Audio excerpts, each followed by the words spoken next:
You build VLAN 10 and you build VLAN 20. Devices inside VLAN 10 talk perfectly, and devices inside VLAN 20 also talk perfectly. But then a device in VLAN 10 tries to reach a device in VLAN 20, and nothing happens. The ping fails, traffic dies, and there's no response. The first instinct is always, something is misconfigured. But here's the truth. Nothing is broken. This is exactly how VLANs are supposed to behave. In this video, we'll understand why VLANs cannot communicate by design, and what must exist for them to communicate intentionally. This video is also part of my free CCNA series here on YouTube. Alright, let's rewind and restate the foundation. A VLAN is a separate broadcast domain at layer 2. That's not just vocabulary. That statement has consequences. Each VLAN has its own broadcast domain, behaves like its own independent LAN, and has its own internal switching world. So if VLAN 10 and VLAN 20 exist on the same switch, they are not two rooms in one house. They are more like two separate houses sharing the same building materials. Same hardware, but different network worlds. So here's the boundary that matters. VLANs live at layer 2. Layer 2 deals with MAC address, Ethernet frames, and switching decisions. Layer 2 do not understand routing, network-to-network forwarding, or subnet boundaries. So a layer 2 switch can only move traffic inside a VLAN. That boundary wall you see on this slide is the point. The switch can forward frames inside VLAN 10, but it will not forward a VLAN 10 frame into VLAN 20, because that would break the definition of separate broadcast domains. Now, this is the mental shift. VLAN isolation is not an accident. It's not a limitation. It's the entire point. We created VLANs to separate broadcast domains, contain traffic, and build logical boundaries. If VLANs could freely talk to each other by default, then they wouldn't be separate networks.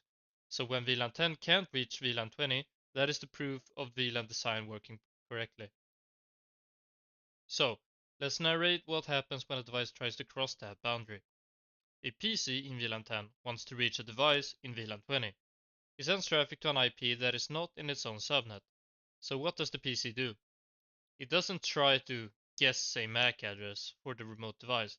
It does something smarter. It sends the packet to its default gateway. But what if there is no gateway? What if there is no layer 3 device present? Then the packet has nowhere to go. It hits the edge of the VLAN world and stops there, because the switch can't route it without layer 3 routing. So a pure layer 2 switch has no mechanism to move that packet into another VLAN. Here's the core statement. Different VLANs are different layer 2 networks. Not groups, not categories, not segments, different networks. And communication between different networks requires routing. That's what the missing bridge represents. VLANs create separate islands. Routing is the bridge between those islands. Without a bridge, they can't communicate. So, the conceptual pivot. Layer 2 moves frames inside a broadcast domain. It uses MAC addresses and it does not make routing decisions. Layer 3, however, moves packet between networks, uses IP addresses, and makes routing decisions. VLANs divide the layer 2 world into separate islands, and to travel between those islands you need layer 3. Now we define inter-VLAN routing in the simplest way possible. Inter-VLAN routing means routing between VLAN-based networks. A layer 3 device receives traffic from VLAN 10. It reads the destination IP, makes a routing decision, and forwards it into VLAN 20. That's it. It's the normal routing, just happening between VLANs. So, beginners often say that VLANs block traffic, and that's not accurate. VLANs don't block traffic like a firewall, they define network boundaries. And the boundary means that if you want to cross, you need routing, just like neighborhoods separated by a fence. That fence doesn't hate you, it defines the separation. The gateway is the controlled crossing, and the fence still exists when the gate exists. Same idea with VLANs and routing. So, this design gives you control, because now you can decide which VLANs are allowed to communicate, which VLANs must stay isolated, and what traffic is permitted between them. Isolation first, connectivity second, and control always. VLANs create structure, and routing creates intentional connections. Policies decide what those connections are allowed to be. There are several ways to enable inter-VLAN routing at a high level. 1. A router connected to the switch. A single router interface handling multiple VLANs and a layer-free switch routing internally. Different mechanisms and same principle. A layer-free device must exist between VLANs, because only layer-free can move traffic between separate layer 2 domains. Once routing exists, the story becomes clean. VLAN 10 sends traffic to its own gateway. The gateway routes it into VLAN 20. The destination replies, and the reply returns through the same layer-free device. Now communication works, but notice the VLAN separation still exists. Routing didn't merge the VLANs. It simply provides a control bridge between them. Here's the hierarchy. VLANs create layer 2 separation. Trunks extend VLANs across switches.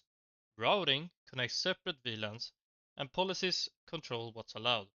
Without VLANs, everything is flat and messy, and without routing, VLANs become isolated islands forever. Both of those are necessary.